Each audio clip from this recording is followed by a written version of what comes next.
this photograph. Every time I do, it makes me laugh. What's up, everybody? AJ Kirsch here, the voice of Buzz in WWE 2K19, and I'm here today to answer some questions brought to me and you by Maximus Pride. So Max, thanks so much for the questions, and without any further ado, let's dive on in.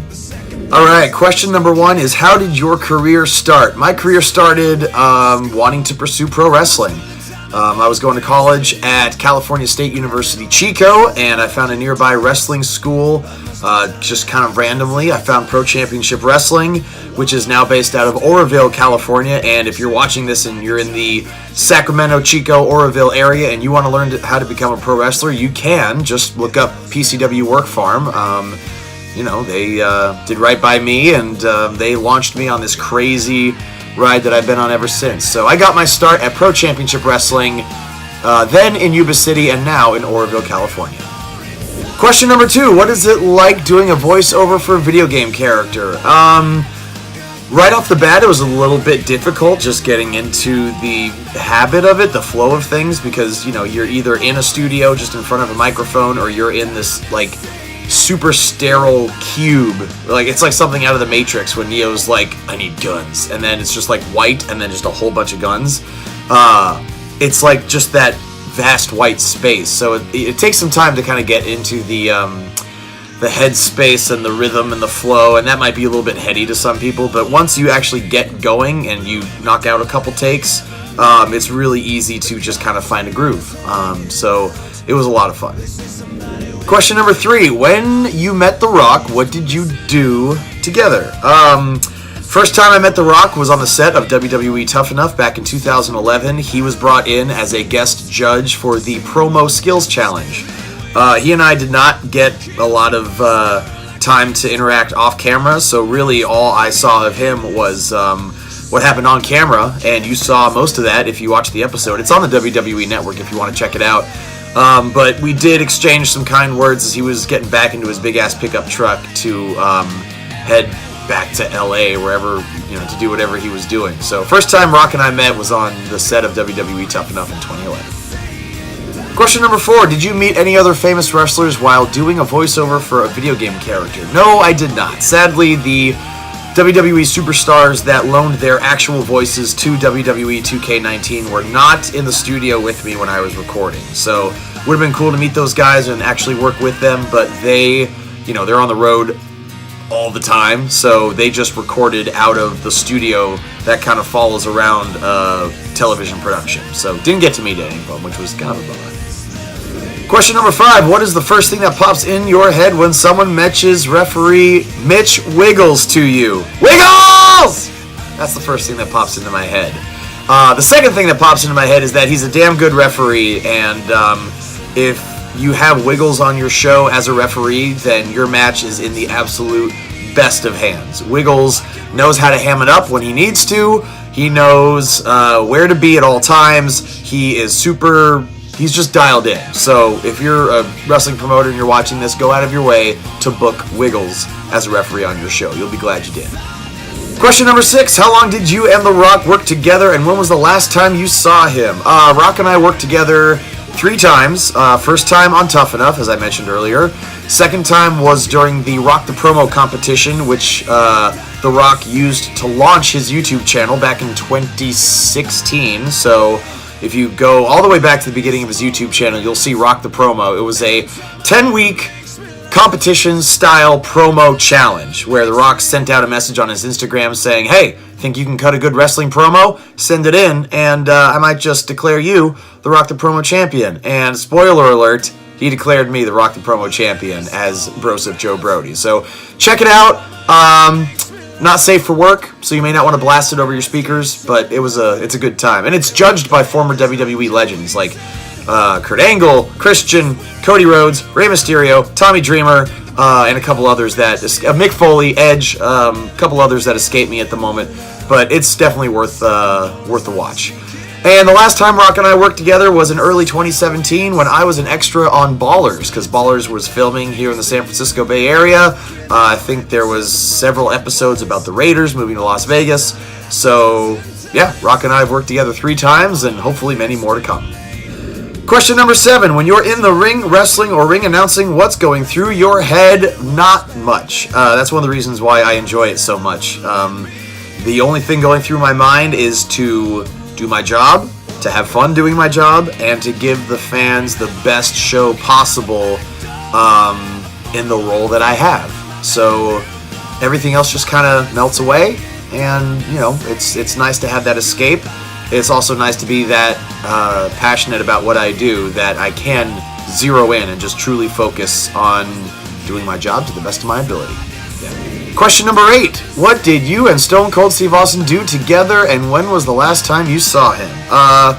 Most recently, I saw Steve when he invited me into his home to record an episode of The Steve Austin Show, his podcast. So if you plug in, Steve Austin Show WWE 2K19 or Steve Austin Show AJ Kirsch, my episode will pop up. I talk a lot about WWE 2K19 because it was just on the verge of being released, and also the process that kind of led me to blowing out my ACL and meniscus that required surgery last year. They're all kind of intertwined stories. So that was the last time I saw him, and just super easy to talk to. Can be a little intimidating at times. He can be pretty intense. That Stone Cold thing is no joke. That's actually him. But super nice guy and super fun to just chat with. Question number 9. What was the names of the other video game characters you did a voiceover for? I can't tell you. There are a couple projects, and yes, that is plural, in the making right now. I loaned my voice to those projects, so I'm excited to be able to talk about it when I can, but I can't talk about it just yet. But this is a great time to throw out the plug. Follow me on social media at AJ Kirsch and at BroJBrody. And as soon as I can talk about those things, I will. Question number 10. What was it like wrestling Brodus Clay? Even though I got absolutely destroyed, like literally did not land a single blow of offense, Brodus took really good care of me. It looked like he splattered me, crushed me, destroyed me, obliterated me, all that stuff. But he was very light, he protected me, and to this day, it was the only match I've ever had in a WWE ring in front of a live crowd. So just always be grateful to Brodus Clay, now known as Tyrus, for taking such good care of me. So thanks, Brodus. Question number 11. Would you rather fight AJ Styles or The Miz? I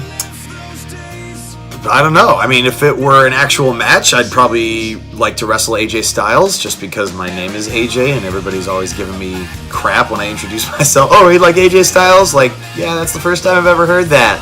Not. I think The Miz and I could have a hell of a promo battle. I think he'd be more fun to kind of battle on the mic, but as far as the match itself, myself and AJ Styles, I think, would have a lot of fun in that ring. Question number 12. What was your best match you had at Hood Slam? Interesting question, considering I have not wrestled much at Hood Slam. I had some matches earlier on in my Hood Slam career to kind of get the Broseph character over, but as my focus turned toward hosting, ring announcing, and commentary, I really haven't wrestled all that much. I'm really happy with my match against the Link to the Future, Anton Voorhees, back then in 2014 when that match happened, just known as Link. I think it's actually on YouTube as well, so if you YouTube Broseph Link, I'm sure that match will pop up. That's the first one that comes to mind. Nothing else really jumping to mind. So yeah, I think my match against Anton Voorhees when he was Link is my favorite match at Hood Slam. Question number 13. What did you and Dusty Rhodes do together? The only time Dusty and I crossed paths was when I did a tryout at the well, back then it was just Florida Championship Wrestling. Maybe it was NXT, but they didn't have the Performance Center yet. This is back in like 2012. It definitely was not the facility they have nowadays, but they may have just then started calling it NXT. I cut a promo as part of my tryout process, and up to that, there were 70 some odd prospective WWE superstars that, tried out. Only one got signed, I think, maybe two. I wasn't one of them. But Dusty, up to that point, Dusty praised my promo as the best one up to that point. So that was always really cool. There were some good promos that came out of that tryout, but we had already gone through a couple dozen tryouts, and Dusty said something like, well, you're the only one that can talk so far, baby. So that was just a really cool compliment coming from one of the greatest promos of all time. Question number 14, how did you feel when you heard Virgil Flynn III passed away? Shocked, numb.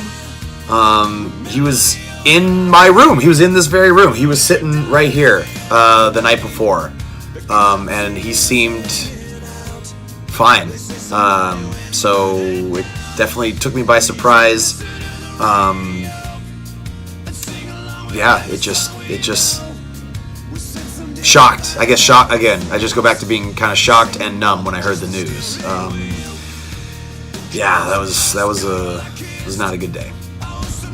Question number 15, did you try out for WWE at all? Yes, as I said in my prior answer, I did a tryout in 2012 as part of WWE NXT before it was the NXT we know today and before they had the Performance Center.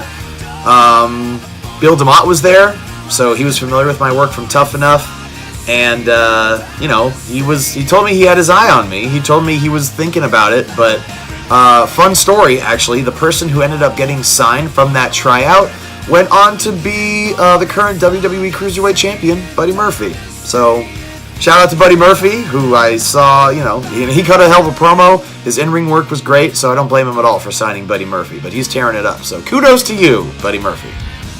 Question number 16, out of all the t-shirt brands, which one's your favorite?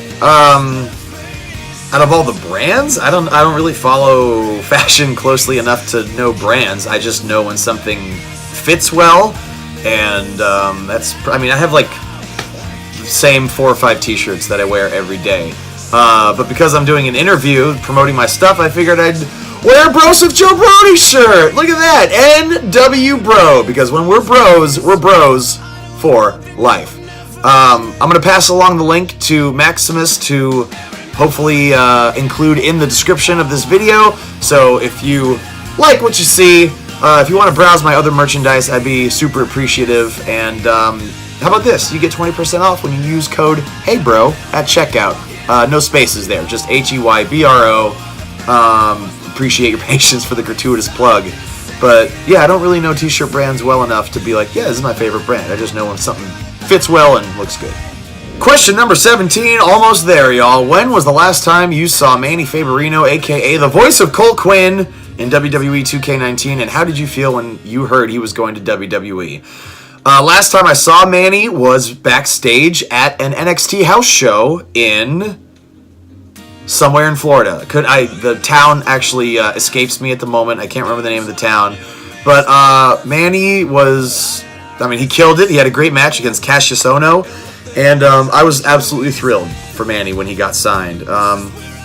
He and I worked together last year on WWE 2K19 for almost an entire week.